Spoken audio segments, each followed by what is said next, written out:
दोस्तों, बहुत बहुत स्वागत है आपका हमारे YouTube चैनल कैरियर विजन करेली पर। मैं ईश्वर आपके साथ संविधान की स्पेशल सीरीज के साथ हाजिर हूँ। मैं 4 पंक्तियाँ आप सबकी तैयारी की मैं समर्पित करना चाहूँगा कि लक्ष्य न ओझल हो ना पाए, कदम मिलाकर चल और मंजिल तेरे पग चूमेगी आज नहीं तो कल। तो जैसा कि मैंने आपको 1773 के रेगुलेटिंग एक्ट से 1833 तक का चार्टर अधिनियम मैंने आपको लास्ट क्लास में पढ़ा दिया था, और लास्ट क्लास में जब मैंने आपको 1833 का चार्टर एक्ट पढ़ाया था तब मैंने आपको 2 से 3-4 प्रकार की बातें मैंने आपको उसमें बता दी गई थी कि ये 1833 का चार्टर एक्ट एक बहुत ही महत्वपूर्ण एक्टों में से एक रहा था। जब ब्रिटिश कंपनी का व्यापार के लिए ब्रिटिश संसद ने प्रतिबंध लगा दिया था और चाय के व्यापार पर 20 वर्ष के लिए आगे बढ़ाया हुआ था कि आप पूर्वी देशों से, भारत के कुछ पूर्वी देशों के साथ आप चाय का व्यापार करेंगे और आप अब कंपनी का व्यापार कभी भी आपका कंपनी का व्यापार स्थगित किया जा सकता है। इस तरीके की चीज़ें मैंने 1833 के एक्ट में आपको बता दी थी, और मैंने आपको दरअसल ये बता दिया था कि जब 1833 तक भारत की जो स्थितियां थीं वो कुछ इस प्रकार स्थितियां थी। मैं आपको यहाँ पर एक मैप के माध्यम से ड्रा करके मैं आपको बता देता हूँ कि दरअसल ये स्थितियाँ जो निर्मित हो रही हैं भारत में अब इसके आगे हमारा भारत पूर्णतः गुलामी की जंजीरों में जकड़ता जाएगा, और यहाँ के व्यक्ति, यहाँ के लोग अंग्रेजी हुकूमत की मानने के लिए तैयार हो जाएंगे। ये कुछ भारत का कुछ इस तरीके का मैप मैंने आपको ड्रा करके बता दिया है। जब 1773 में भारत कंपनी व्यापार करने के उद्देश्य से आई थी, लेकिन जब यहाँ की स्थितियाँ उसने देखी, यहाँ के व्यक्तियों से वो मिली, तो उन्हें पूर्णतः ये विश्वास हो गया कि अब भारत पे मात्र व्यापार करना ही उचित नहीं रहेगा, इस पर शासन करना उचित रहेगा। और उस शासन में 1833 का एक्ट एक बहुत महत्वपूर्ण कदम लेकर गया। जब Lord William Bentinck governor general नियुक्त किए गए, तो उन्होंने भारत की अर्थव्यवस्था में लगातार ऐसे कार्य किए गए जो इतिहास में आज तक गवाह हैं। हम ये देखते हैं कि लॉर्ड विलियम बेंटिंग ने जहां दास प्रथा को मिटाया, लॉर्ड विलियम बेंटिंग ने जहां रेलवे के लिए काम किया, लॉर्ड विलियम बेंटिंग ने जहां सामाजिकता के लिए काम किया, और एक लॉर्ड विलियम बेंटिंग एक चीज़ कर रहे थे जो सबसे पहले ये थी कि लॉर्ड विलियम बेंटिंग ये व्यापार को बढ़ाते जा रहे थे और भारत के गवर्नर जनरल पर एक महत्वपूर्ण भूमिका निभा रहे थे। तो 1833 के चार्टर एक्ट तक मैं आपको ले चुका था, और इसके बाद मैं आपको दरअसल ये बताना चाह रहा हूँ कि 1773 के बाद जब ये कंपनियाँ अपना पैर जमाते चल रही थी भारत में, भारत की स्थितियों पर ये हावी होती जा रही थी, तभी ये एक्ट भारत के संविधान निर्माण में एक महत्वपूर्ण भूमिका निभा रहे थे। ये एक्ट इसलिए पढ़ाने बहुत महत्वपूर्ण रहते हैं क्योंकि ये संविधान के आधार स्तंभ हैं। इनके माध्यम से ही ब्रिटिश संसद के द्वारा ही हमारे भारत में बहुत सारी चीज़ें ग्रहण की गई हैं। इनसे बहुत छोटे छोटे क्वेश्चन जरूर बनते हैं। एक क्वेश्चन मैंने आपको बहुत अच्छा बताया था कि ये जो 1833 में लॉर्ड विलियम बेंटिंग भारत के गवर्नर जनरल रहे, और लॉर्ड विलियम बेंटिंग भारत के पहले गवर्नर जनरल रहे जो पूरे भारत का मोर्चा संभाल रहे थे। जब बंगाल प्रेसिडेंसी, उड़ीसा और मद्रास प्रेसिडेंसी और बॉम्बे प्रेसिडेंसी को मिलाकर एक प्रेसिडेंसी कर दिया गया था, और लॉर्ड विलियम बेंटिंग के बाद एक बहुत ही बहादुर व्यक्ति यहाँ पर आ रहे हैं जब जिनका नाम दरअसल मैं आपको बताना चाह रहा हूँ। इस 1833 के बाद हम जो एक्ट पढ़ने जा रहे हैं वो बहुत महत्वपूर्ण एक्टों में से एक एक्ट पढ़ेंगे हम, 1853 का चार्टर अधिनियम। 1853 का चार्टर अधिनियम, और ये अधिनियम भारत की संविधान का, कंपनी के शासन का एक महत्वपूर्ण भूमिका निभाएगा। जब लॉर्ड डलहौजी जैसे गवर्नर जनरल यहाँ आकर भारत की छोटी छोटी रियासतों को जब ब्रिटिश भारत में जब मिलाएंगे, जब हड़प नीति को अपनाएंगे, तो भारत के लोगों को घुटने टेकने पे मजबूर कर देंगे, और भारत के धर्म पर जब वो प्रतिषेध करेंगे तो 1857 की क्रांति चरमराकर सामने आएगी, और वो भारत की महान लक्ष्मीबाई, महारानी लक्ष्मीबाई अपनी वीरगति को प्राप्त होंगी। ये वही समय चल रहा है जब लोग यहाँ पर शोषण के शिकार हो रहे हैं, और महारानी लक्ष्मीबाई जैसे सीधा 1853 के चार्टर एक्ट पे ले चलता हूँ। तो दोस्तों, दरअसल मैं आपको 1853 का चार्टर अधिनियम में आपको पढ़ा रहा हूँ, और ये चार्टर अधिनियम हमारे भारत के तात्कालिक गवर्नर जनरल लॉर्ड डलहौजी जब इस एक्ट पे नियुक्त किए गए हैं, ये व्यक्ति, इन्हीं की अनुशंसा पर ये एक्ट दरअसल लाया जा रहा है, और ये एक्ट अब भारत की कंपनी के व्यापार को समाप्त करेगा और भारत पर हुकूमत का राज शुरू करेगा। इस एक्ट के माध्यम से सबसे महत्वपूर्ण बात ये रही कि इस एक्ट में ही कंपनी का जो व्यापार की जो स्वतंत्रता थी, कंपनी के व्यापार की जो स्वतंत्रता कंपनी के व्यापार को मिली हुई थी, वो कभी भी समाप्त की जा सकती थी। कभी भी व्यापार समाप्त कर दिया जा सकता था। कंपनी का कोई टाई अप नहीं था। अभी तक केवल कंपनी ही भारत को संभाल रही थी। कंपनी के गवर्नर जनरल ही भारत को संभाल रहे थे। लेकिन ब्रिटिश संसद को ये लग चुका है कि इतने बड़े देश की कमान अब एक साधारण सी कंपनी के हाथ में नहीं सौंप सकते हैं। यही वजह रही कि अब सीधा ब्रिटिश संसद यहाँ पर मोर्चा संभालेगी और 1853 के एक्ट के बाद सीधा 1853 के बाद 1858 में से लेकर 1947 में ब्रिटिश ताज के हाथों में सीधी भारत की कमान जाने वाली है और अब यहाँ से ब्रिटिश पूरी तरीके से भारत औपनिवेश बनने वाला है। तो इस एक्ट में महत्वपूर्ण बातें मैं आपको ये बता चुका हूँ। कई बार ये क्वेश्चन निकला हुआ है कि 1853 से 1858 या 1857 के बीच का जो शासनकाल रहा है वो कौन था, तो लॉर्ड डलहौजी थी। लॉर्ड डलहौजी की बात के बाद मैं आपको इधर पे ही हल्की सी एक कहानी में बता दूं। ये लॉर्ड डलहौजी भाई डलहौजी हैं जिन्होंने हड़प और विलय नीति का अनुसरण किया हुआ है, जिन्होंने संबलपुर, उड़ीसा, मद्रास, हैदराबाद और ना जाने कितनी रियासतें हैं, पंजाब हो चाहे सिंध हो, चाहे वो हमारा उत्तर भारत हो, चाहे ग्वालियर के सिंधिया महाराज हो, चाहे वो उज्जैन की हो, कोई भी रियासतें हैं, इन्होंने विलय और हड़प नीति अपना के रखी है और भारत में लगातार बैक टू बैक ये रियासतों को ब्रिटिश भारत में शामिल करते जा रहे हैं। और यहाँ पर इतना ही नहीं, लॉर्ड डलहौजी ने ऐसे ऐसे काम किए हैं जिसकी वजह से वो बहुत ज़्यादा इतिहास में फेमस रहे हैं। उन्होंने जिस और पेशवा को जो पेंशन मिल रही थी, जब मराठा शासकों में एक बहुत बड़ा पद होता था पेशवा का, आपको पता है, इन पेशवाओं को पेंशन दी जाती थी ब्रिटिशों के माध्यम से, या कि आप जो है इतने राज्य पर राज कीजिए और हमसे आप पेंशन लीजिए। तो उनकी पेंशन उन्होंने दरअसल बंद करा दी है। और दूसरा कारण इन्होंने क्या किया है, उसी समय पर जब आपको पता है जब 21 अप्रैल 1526 में पानीपत की पहली लड़ाई जब बाबर और इब्राहिम लोदी के बीच होती है और जब मुग़ल भारत में एंटर होते हैं, तो हुमायूं जब बाबर के बाद उनके पुत्र हुमायूं के बाद जब अकबर और अकबर के बाद उनके पुत्र जब मोर्चा संभालते हैं, तो 300 साल का इतिहास जो बादशाहों का इतिहास जब रहा, और बादशाहों का जब इतिहास रहा, तो बहादुर शाह जफ़र की इन्होंने बहादुर शाह की जो गद्दी है उसे तार तार कर दिया हुआ है। और बहादुर शाह जफ़र को ये कुछ समय बाद अब बंदी बनाने के चरण में है और भारत पे पूरी तरीके से अपना राज करने वाले हैं। तो एक फैक्टर ये बहुत महत्वपूर्ण रहा। दो फैक्टर ये रहे कि इन्होंने विलय और हड़प नीति बनाई हुई है, कंपनी को व्यापार कभी भी समाप्त किया जा सकता है। और इधर पे ये रेलवे का आविष्कार, और सबसे महत्वपूर्ण बात ये थी कि ये धर्म पर बहुत ज़्यादा प्रहार कर रहे थे। भारत के लोगों को अभी तक कुछ नहीं लग रहा था, उनका शोषण करो आप कुछ नहीं हो, लेकिन आप धर्म पर उंगली नहीं उठा सकते उनकी, कि आप हमारे धर्म पे नहीं जा सकते ना। यही तो बात है कि जब हम धर्म पर उठाते हैं ना, तो एक हर व्यक्ति देशद्रोही घोषित हो जाता है। हमारा भारत एक बहुत बड़ा विविधताओं का देश है, यहाँ हर धर्म को मानने वाले व्यक्ति हैं। लेकिन जो सांप्रदायिकता की आग दरअसल ये डलहौजी लगा कर गए थे इस एक्ट के माध्यम से, और ये एक्ट के माध्यम से जब फैला के गए, तो वो जो क्रांति फूटी 1857 में हमारे सामने आई, जो भारत की स्वतंत्रता संग्राम का पहला कदम हम लोगों ने बढ़ाया, जहां लखनऊ से बेगम हजरत महल, इलाहाबाद से तात्या टोपे नाना साहब, दिल्ली से बहादुर शाह जफ़र और कुछ ग्वालियर से महारानी लक्ष्मीबाई मोर्चा संभाल रही थीं। और इसी बीच वो वीरगति को प्राप्त हो जाती हैं और 1858 में भारत शासन अधिनियम सीधा लागू कर दिया जाता है और यहाँ एक गुलाम भारत की शुरुआत हो जाती है। तो मैंने आपको 1853 के चार्टर एक्ट में 2 से 4 चीज़ें बता दी हैं।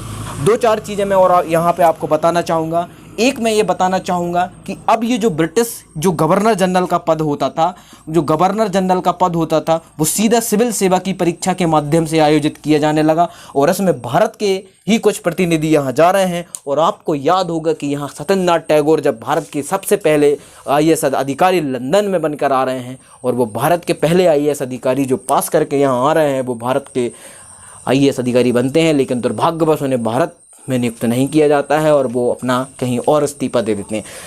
एक चीज़ और यहाँ पर निकल के आ रही है 1853 के चार्टर अधिनियम में, कि इस अधिनियम के जो विधायी कार्य हैं और जो राजनीतिक काम हैं वो दोनों को अलग अलग कर दिया गया है कि विधायी और राजनीतिक काम दोनों तो अलग कर दिए गए हैं। और यहीं पर एक महत्वपूर्ण बात ये बताई है, ये जो विधान परिषद नाम की जो शब्द है, वो विधान परिषद नाम का जो शब्द है वो यहाँ पर आया हुआ है। और गवर्नर जनरल की समिति के लिए कुछ सदस्यों को नियुक्त कर दिया गया है कि आप दरअसल यहाँ पर भारत के लिए कुछ पॉलिसियाँ बनाएंगे, जिसमें बहुत महत्वपूर्ण सदस्य हैं। ये विधान परिषद वही परिषद है, ये पूरा वही चीज़ें चल रही हैं। जब हम अभी संसद जो हम देख रहे हैं, वैसे ही संसद पहले भी लागू होती थी। एक गवर्नर जनरल रहता था, जिसको हम कंपेयर भारत के राष्ट्रपति से कर सकते हैं, क्योंकि वही उस समय भारत का हेड होता था, वही भारत का शासन कर रहा था, जो सीधा इनका प्रोटोकॉल ब्रिटिश संसद से कनेक्ट रहता था। जो महारानी एलिजाबेथ आदेश देती थी, जो ब्रिटिश संसद आदेश देते थे, वो दरअसल यहाँ पर गवर्नर जनरल अप्लाई करते थे। तो 1853 के चार्टर अधिनियम में आपने ये देख लिया। मैं इधर पे ही बात लॉर्ड डलहौजी की भी कर चुका हूँ, और लॉर्ड मैंने आपको पहले बता दिया है। तो दरअसल जब ये चीज़ें हो गई, जब भारत की धर्म पर अंग्रेजों ने प्रहार करना शुरू कर दिया है, तो भारत के लोगों की आंखें खुलनी चालू हो गई हैं। और वो क्रांति की लहर जो फूट कर आई है, वो 1857 की क्रांति में फूट कर आई है। और ये महान क्रांति भारत के इतिहास में बहुत महान क्रांति रही है। मैं इस पर आगे आपको चर्चा कर रहा हूँ। दोस्तों, जैसा कि मैं आपको बार बार इस चीज़ को मैं बता रहा हूँ, दोहरा रहा हूँ कि ये दरअसल फैक्चुअल बातें इसमें कम आ रही हैं, लेकिन कॉन्सेप्चुअल बातें बहुत ज़्यादा आ रही। चूँकि आप देख रहे हैं इधर पर संविधान ही नहीं चल रहा है, आधुनिक भारत का इतिहास भी चल रहा है। 2 से 3-4 चीज़ों को आप लिंक करके पढ़ेंगे, ज़्यादा से ज़्यादा पढ़ पाएंगे। फैक्चुअल बातें आजकल कंपटीशन एग्जाम में नहीं आती हैं, कॉन्सेप्चुअल बातें ज़्यादा आती हैं। आप एक चीज़ को दूसरी चीज़ से लिंक करके पढ़िए, जोड़ के पढ़िए। जैसा मैं उदाहरण के स्वरूप आपको ये बता रहा हूँ कि मैंने आपको अभी 1853 का चार्टर अधिनियम पढ़ाया। मैंने इसमें आपको बहुत महत्वपूर्ण बात ये बताई। हो सकता है क्वेश्चन ये डले लॉर्ड डलहौजी का कार्यकाल तो सीधा नहीं पूछते, लेकिन क्या होता है कि यदि आप सीधा क्वेश्चन ये पूछने लगे कि यदि 1853 में लॉर्ड डलहौजी गवर्नर जनरल रहे तो उनने क्या कार्य किए, भारत में किस तरीके की उनकी नीतियाँ रही हैं, या उनने जो कमेटियाँ गठन की, या उनने जो विधायी और राजनीतिक या प्रशासनिक काम भारत के लिए करे, वो कैसे करे। आप अपनी खुद हस्तलिखित नोट बनाते चलिएगा।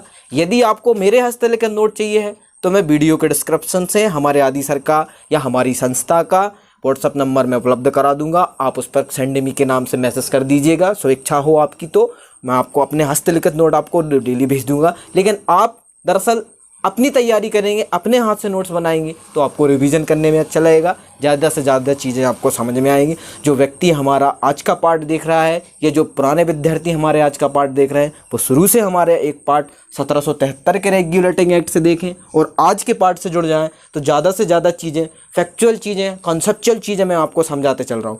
ये चीज़ें लॉर्ड डलहौजी हो, चाहे वो लॉर्ड कैनिंग हो, चाहे ये सिविल सेवा हो, चाहे मैं आपको कोई 1854 का मैकाले समिति हो, सारी चीज़ें मैं आपको आधुनिक भारत में पढ़ाऊँगा। लेकिन मैं अभी इधर पर ज़्यादा चीज़ें इसलिए नहीं बता रहा हूँ क्योंकि खचड़ा मच जाएगी, क्योंकि हमको खिचड़ी नहीं पकाना है।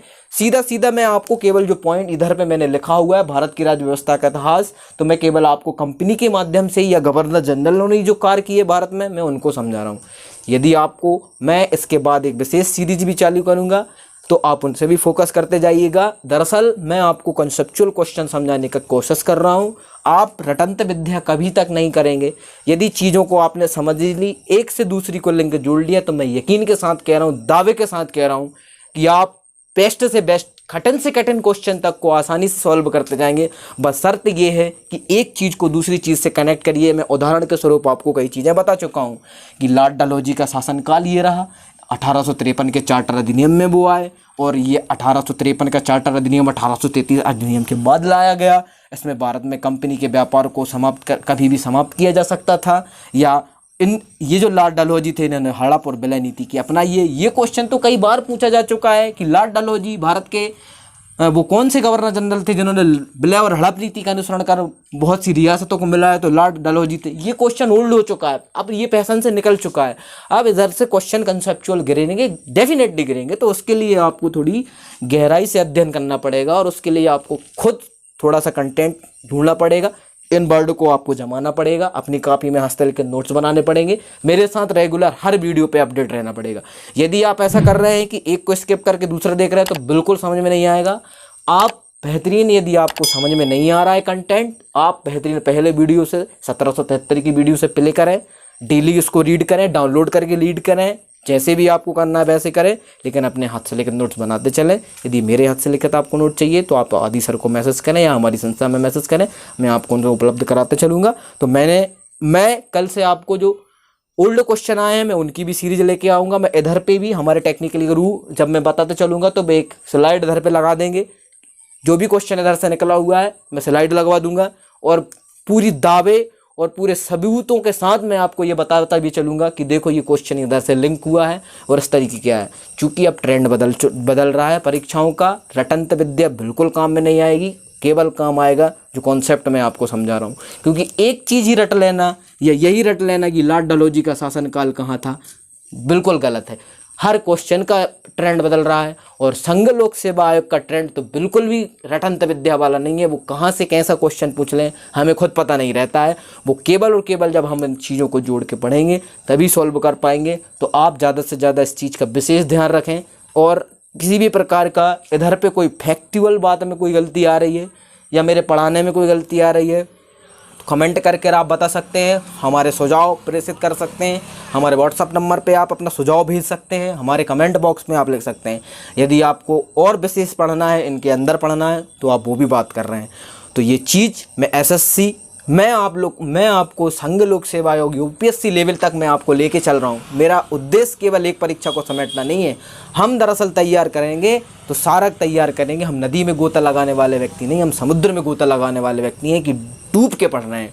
डूब के पढ़ने से तात्पर्य ये है कि कोई भी क्वेश्चन इधर से आ जाए तो हमसे बनना चाहिए। और मैं आपसे दोस्तों बार बार कह रहा हूँ कि पढ़ने के लिए ज़रूरी नहीं है कि आप दिल्ली ही जाएं, बड़ा सेटअप ही आपके पास हो, बहुत बड़ा ही सामग्री आपके पास हो। अरे थोड़ा हम लोगों से तो पढ़ के देखिए, हमारे जैसे योद्धाओं से तो पढ़ के देखिए। आत्मा खुश ना कर दिया आपका तो हमारे चैनल का नाम भी कैरियर विजन नहीं। मैं बार बार आपसे कह रहा हूँ कि सफलता एक दिन में नहीं मिलती, लेकिन ठान लो तो एक दिन ज़रूर मिलती है।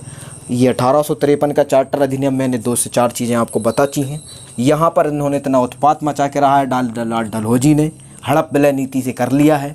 और इसी विलय और हड़प नीति के माध्यम से आपको पता है कि यहाँ झांसी की रानी जो इतिहास में सबसे चर्चित और मुख्य बिंदु आए हैं वो झांसी की महारानी लक्ष्मीबाई के बहुत ज़्यादा क्वेश्चन बने हुए हैं। ये 1857 की क्रांति का हर क्वेश्चन आता है और मेंस में तो डेफिनेटली 5 से 6 नंबर या टिप्पणी लिखने के लिए हमेशा के लिए ही आती है। और ये मैं नहीं बोल रहा हूँ, प्रश्न पुराने साल के पेपर बोल रहे हैं, क्योंकि यही ट्रेंड रहा है। जो क्वेश्चन छपे हैं वही छपे हैं, लेकिन बार बार वही तो चीज़ पुट नहीं कर सकते ना जो हम रट के आए। कुछ नई चीज़ें उसमें पुट करेंगे।